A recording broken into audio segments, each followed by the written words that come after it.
The Grand Chamber of the Galactic Council hummed with tension as Ambassador James Miller walked through its massive crystal doors. His footsteps echoed across the polished floor, drawing the attention of over 30 alien species seated in ascending rings around the central platform. Miller, a man in his 50s with graying hair and steady eyes, represented humanity's first diplomatic presence in the council. He wore a simple but elegant black suit, choosing to present humanity exactly as they were, without unnecessary flourishes. The council speaker, a tall being with iridescent skin named Lord Rex, watched Miller's approach with mild curiosity. To his right sat Commander Stone of the Starborn, a species known for their dense musculature and warrior culture. Stone's expression carried undisguised contempt. "So this is Earth's champion." Commander Stone's voice boomed across the chamber. "I expected something more impressive." Several council members chittered in agreement, their multiple eyes studying Miller's ordinary human frame. Miller stopped at the center of the platform, his posture relaxed but dignified.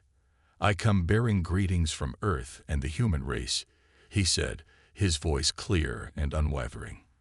"We seek peaceful relations and mutual understanding with all species present." Commander Stone stood up, his massive frame casting a shadow across the chamber. "Peaceful relations. Your species can barely lift twice their body weight. Your bones break easily. You lack natural armor. Even your teeth are dull. What could you possibly offer the Galactic Council?" Miller smiled slightly, the kind of smile that suggested he knew something others didn't. "We offer precisely what this council claims to value most: the ability to build bridges between different worlds and species."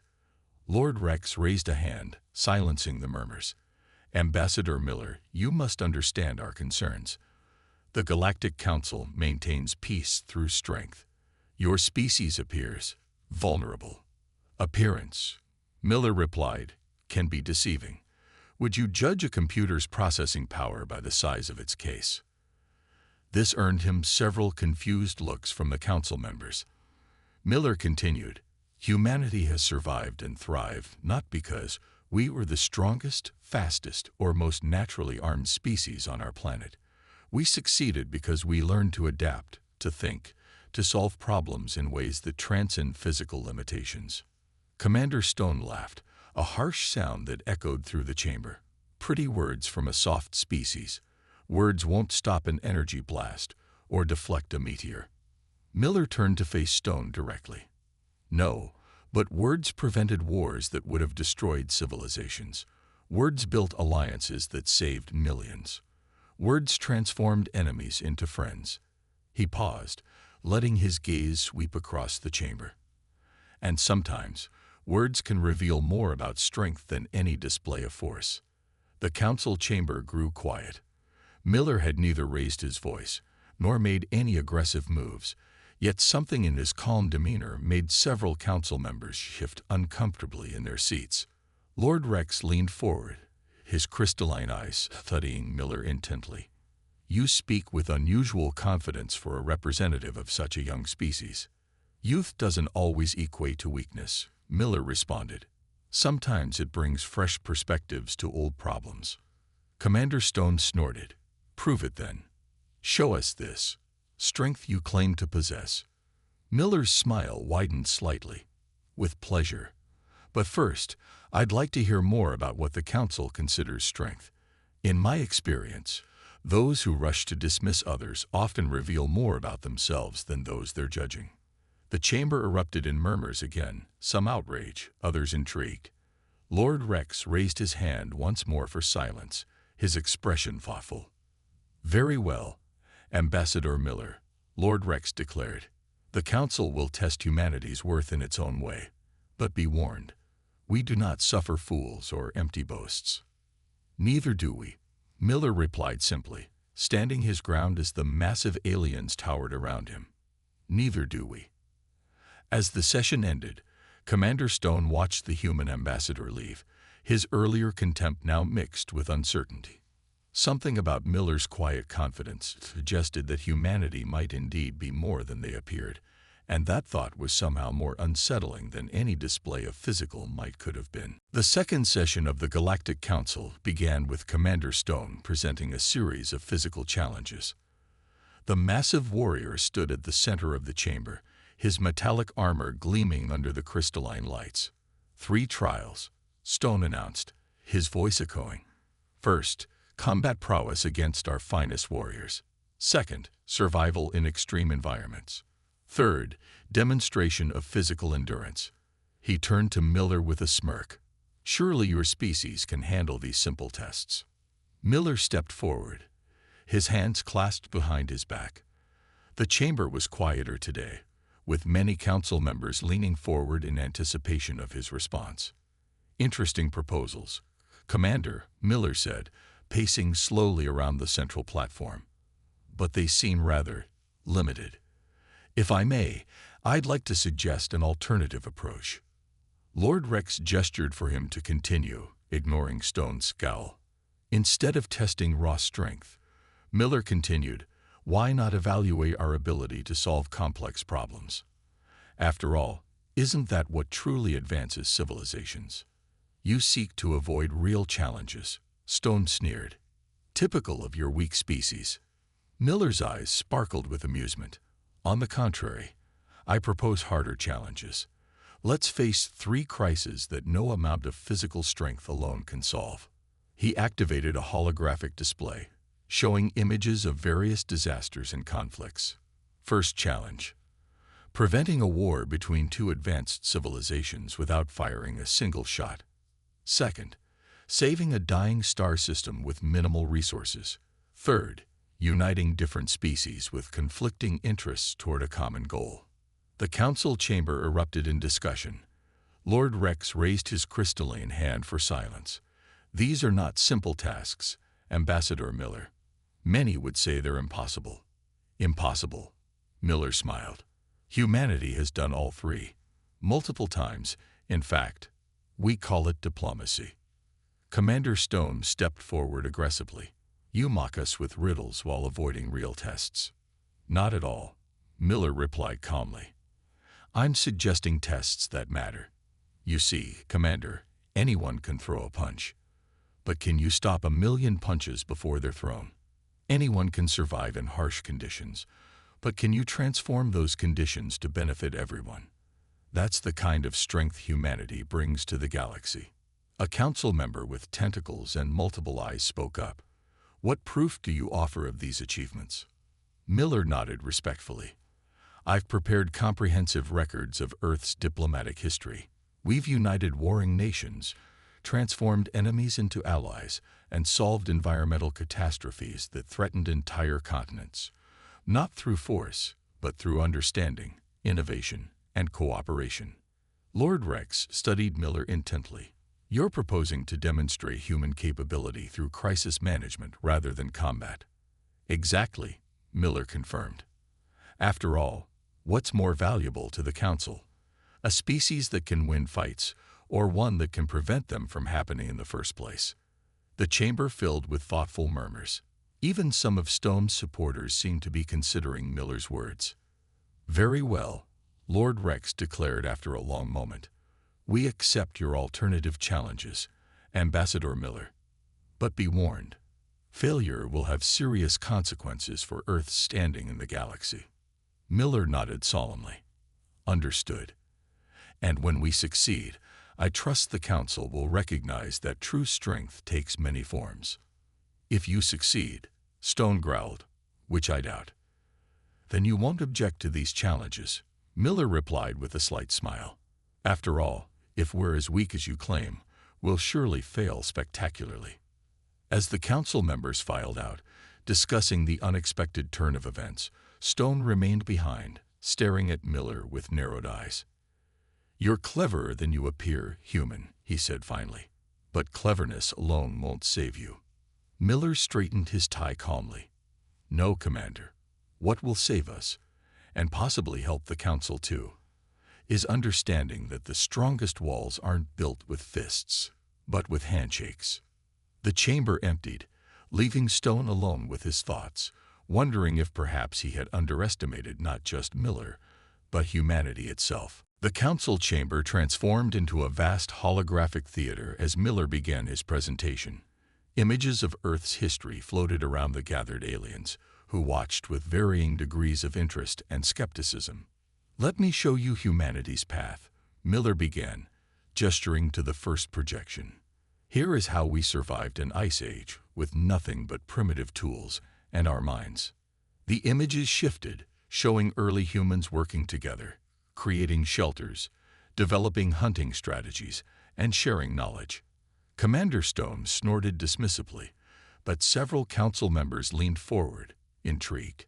"Observe," Miller continued, "how we didn't just survive. We thrived. While stronger species died out, we adapted. We didn't have claws, so we made tools. We lacked fur, so we crafted clothing. When nature presented obstacles, we engineered solutions." The presentation shifted to more recent history. "Here's humanity facing a global pandemic," Miller explained. "No physical strength could fight this enemy. Instead, we used our minds. We developed vaccines in record time, shared medical knowledge across borders, and adapted our entire society to protect the vulnerable." Lord Rex's crystalline features reflected the changing lights. Impressive adaptation, but these are internal challenges. What of threats from outside? Miller smiled. "An excellent question." The hologram shifted to show space programs, satellite launches, and international cooperation. When we looked to the stars, we didn't have natural abilities for space travel. So we built them.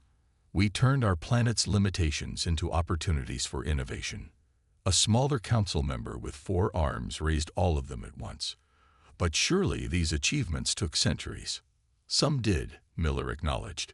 "Others happened remarkably fast. Humanity went from our first powered flight to landing on our moon in just 66 years. From discovering atomic structure to harnessing its power in less than 50 years. When motivated, we move quickly." Commander Stone stepped forward, his armor clanking. "These achievements mean nothing without the strength to defend them." "Ah," Miller replied, changing the display again. "Let's talk about defense."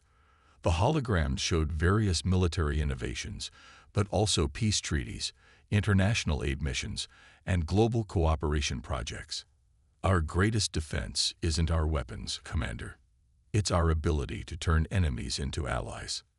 The images shifted to show the aftermath of devastating wars, followed by former enemies working together, rebuilding cities, sharing resources, and creating international organizations. "Look carefully," Miller said softly. "After our greatest conflicts, we didn't just rebuild. We created systems to prevent future wars. We learned that true strength lies not in the ability to destroy, but in the wisdom to build lasting peace." Lord Rex raised a hand thoughtfully. "You speak of peace, yet your history shows much conflict." "Yes," Miller agreed. "We're not perfect, but each conflict taught us valuable lessons. We learned that diversity makes us stronger, that different perspectives lead to better solutions, that cooperation achieves more than competition." The final hologram showed Earth as seen from space, a blue marble suspended in darkness. "This is our home," Miller said, his voice carrying emotion for the first time. "One planet, holding millions of different species, cultures, and ideas. We learned to coexist not because we're the strongest, but because we had to. Because survival required understanding, adaptation, and cooperation." The chamber fell silent as the holograms faded. Even Commander Stone seemed lost in thought. Lord Rex spoke first.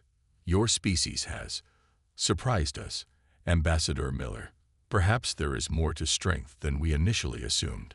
Miller nodded respectfully. "That's all we ask you to consider. Judge us not by the thickness of our skin or the strength of our muscles, but by our ability to face challenges, adapt to change, and find solutions that benefit all." As the council members discussed among themselves, their earlier dismissive attitudes had largely vanished, replaced by thoughtful consideration.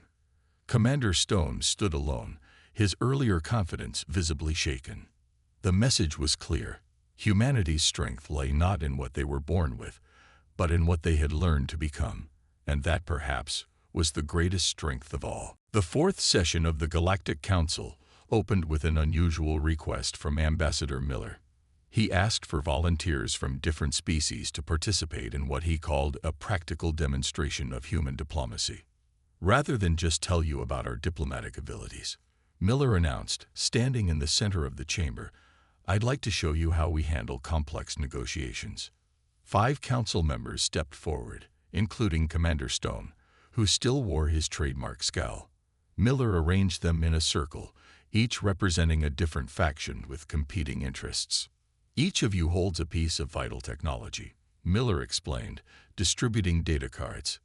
"Your survival depends on trading with each other, but historical conflicts make direct trade impossible.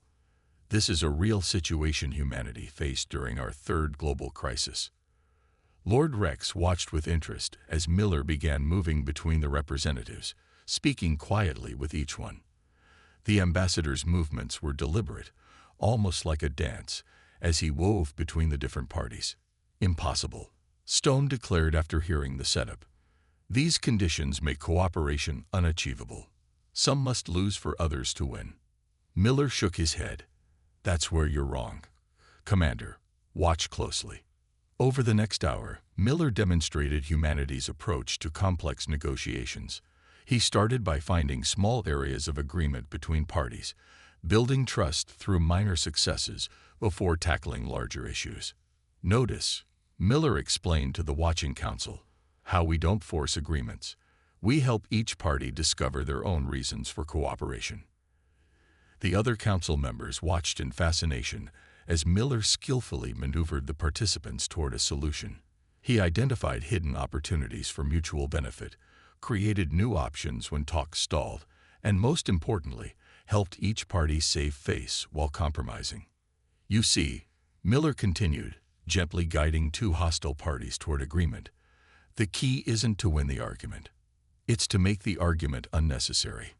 Even Commander Stone found himself reluctantly participating in the process, surprised by how Miller turned his aggressive posturing into constructive proposals. "This is how humanity united our warring nations," Miller explained as the exercise progressed. "Not through force, but through understanding. We learned that lasting peace comes from making each party feel heard, respected, and valued." As the demonstration reached its climax, all 5 participants had successfully established a complex trading network, turning their initial hostility into cautious cooperation. "Remarkable," Lord Rex commented, his crystalline features glowing with interest. "You achieved cooperation without any threats or shows of force." Miller smiled. "Force creates temporary compliance. Understanding creates lasting alliance. That's what humanity learned through centuries of diplomacy." "But surely some conflicts require strength," Stone interjected, though his tone held less certainty than before. "Physical strength is just one type of power," Miller replied. "Diplomatic strength, the ability to turn enemies into allies, to find solutions where others see only conflict, that's a different kind of power, often more lasting and effective." He gestured to the newly formed trading alliance. "Look at what you've all just accomplished. Each of you is now better off than when you started, and no one had to lose for others to win." The council chamber buzzed with discussion as members realized the implications. This wasn't just conflict resolution.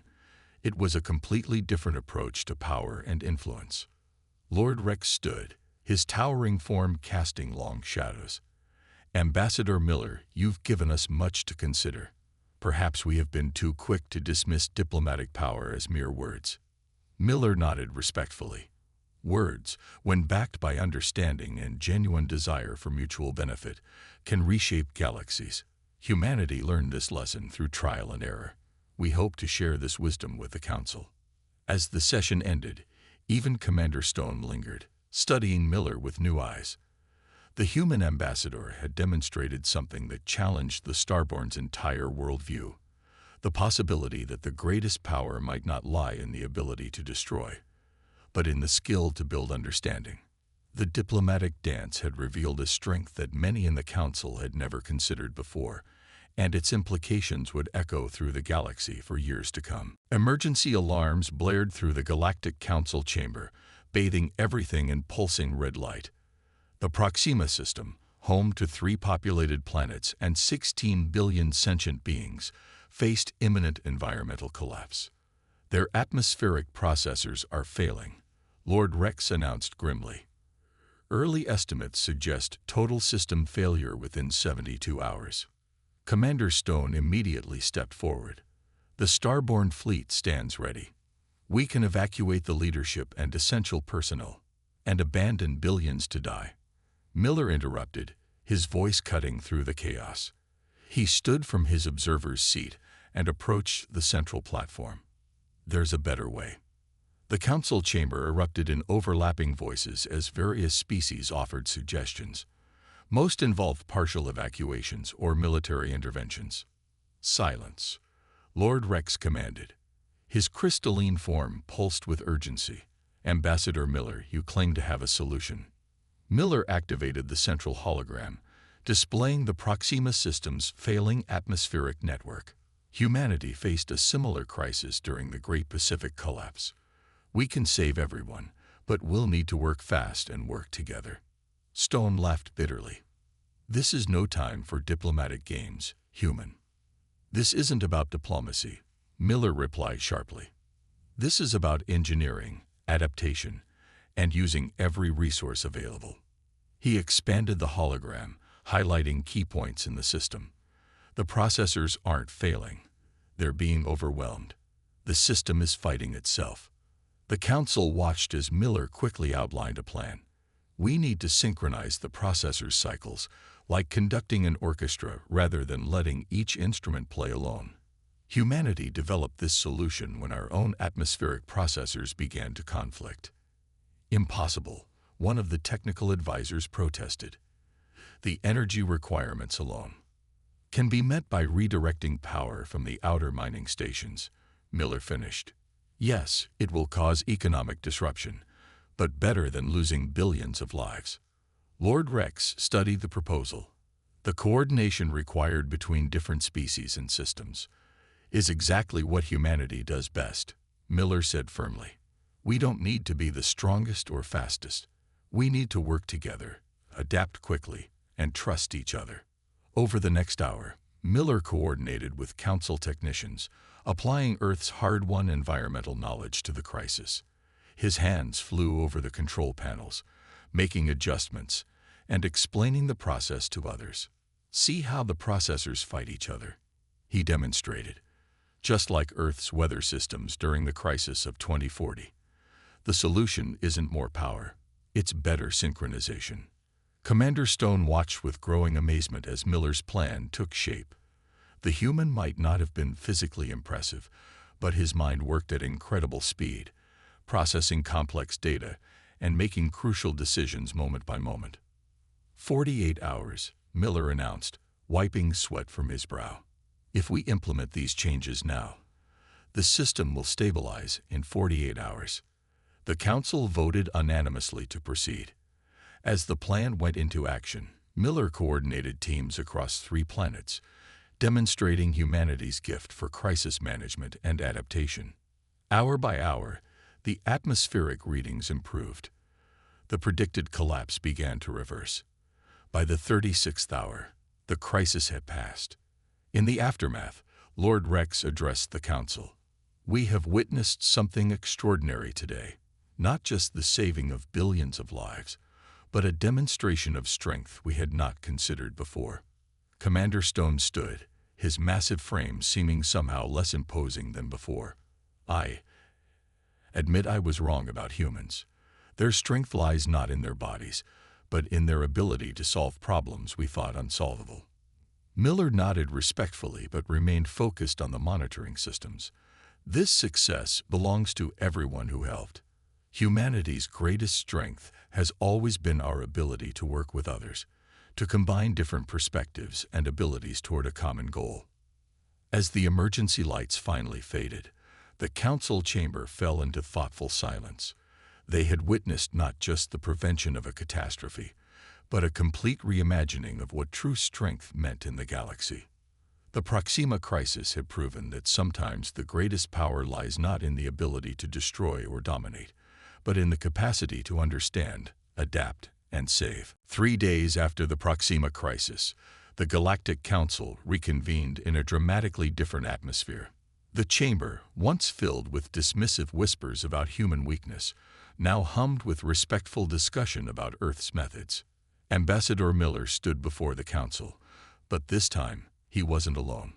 Representatives from the SAVE Proxima system flanked him, their expressions filled with gratitude and admiration. The death toll from the atmospheric crisis, announced the chief Proximan delegate, was 0. Not a single life lost. In our history, such an outcome was unthinkable. Commander Stone shifted uncomfortably in his seat as Lord Rex addressed the chamber. We have received requests from 17 systems for human consultation on their environmental systems. Additionally, 12 species have petitioned for immediate diplomatic training from Earth. Miller remained characteristically calm, though a slight smile played at the corners of his mouth. Earth stands ready to share our knowledge and experience. We believe that strength multiplies when shared. The leader of the Starborn delegation stood suddenly. Commander Stone has been relieved of his council duties, he announced. In light of recent events, we recognize the need for different perspectives. Murmurs rippled through the chamber. The Starborn, famous for their warrior culture, had never before removed a representative for failing to recognize a different form of strength. If I may, Miller said, stepping forward. Commander Stone's perspective isn't wrong. It's just incomplete.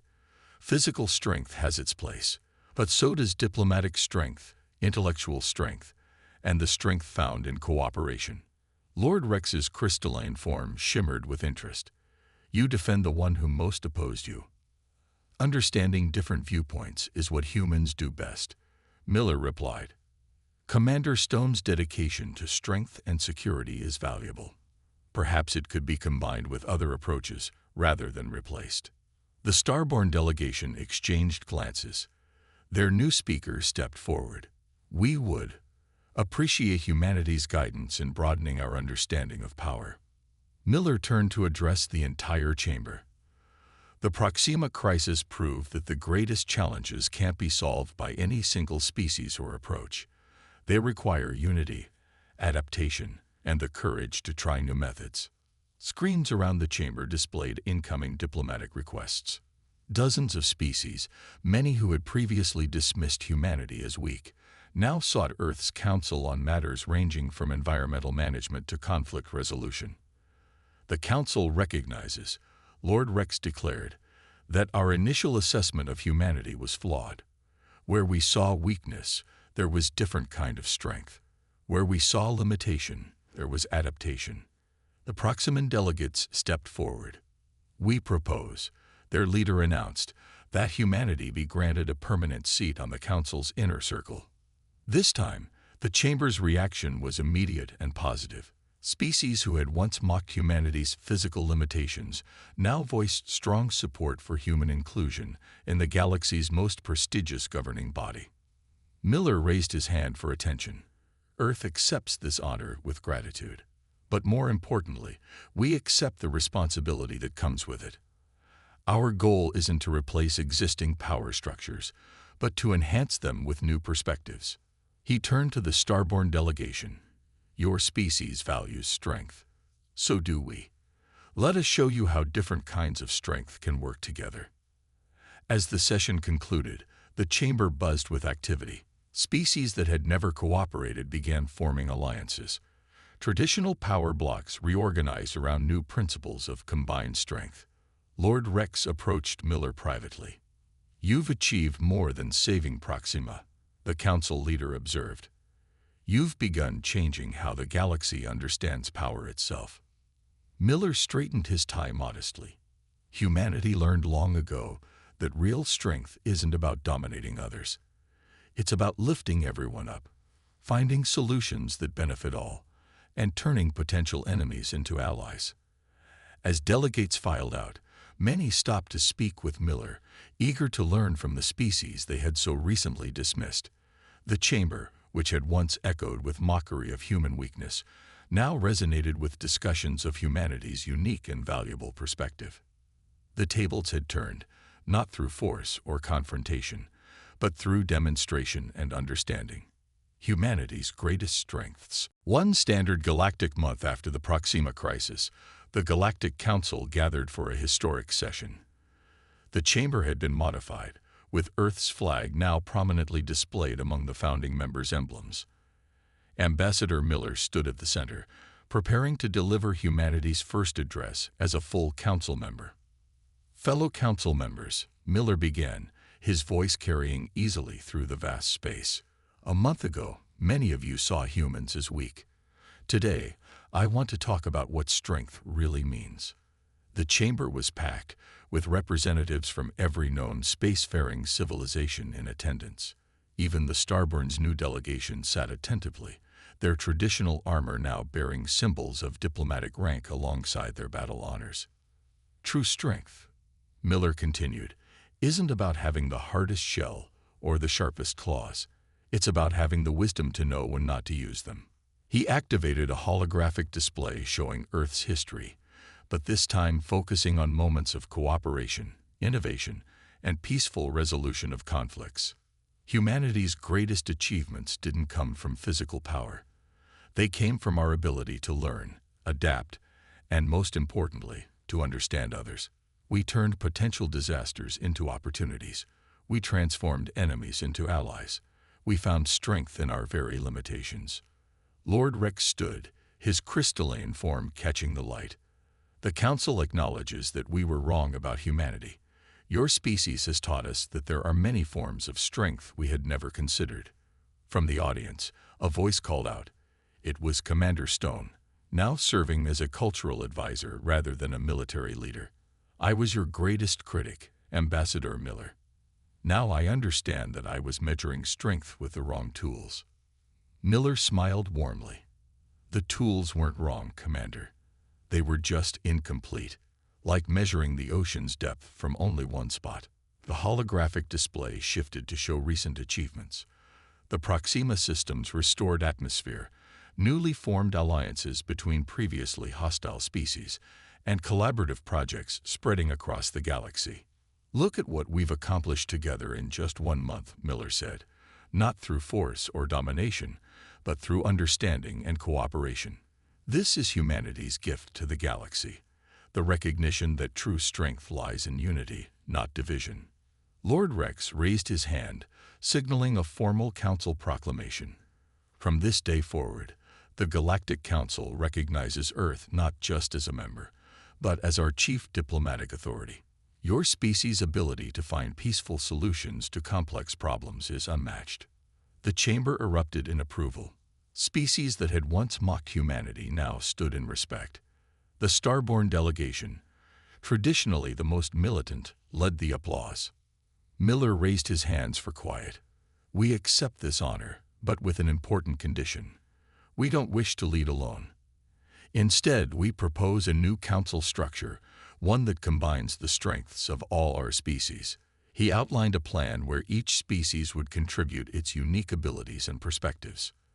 The Starborn's tactical knowledge would work alongside human diplomacy. Other species' various strengths would be woven together into a stronger whole. This is the final lesson humanity offers, Miller concluded. True strength isn't about being the best at one thing. It's about bringing out the best in everyone. The Council voted unanimously to accept the proposal. As the session ended, delegates from dozens of species approached Miller, not with the reluctant respect of conquered rivals, but with the genuine warmth of newfound allies. Commander Stone was the last to approach. You never needed to prove your strength, he admitted. We needed to expand our understanding of what strength means. Miller shook the commander's massive hand. The strongest metal isn't pure, it's an alloy. The strongest rope isn't a single fiber, it's many strands woven together. The strongest galaxy won't come from any one species dominating the others. It will come from all of us working together. As the chamber slowly emptied, Lord Rex made one final observation. They dismissed humanity as weak, the council leader mused, and in doing so, revealed their own weakness, the inability to see strength in diversity. Miller looked out at the star-filled space visible through the chamber's crystal walls. Humanity had found its place in the galaxy, not by changing who they were, but by helping others understand that true strength takes many forms. It was a lesson that would reshape the galaxy for generations to come.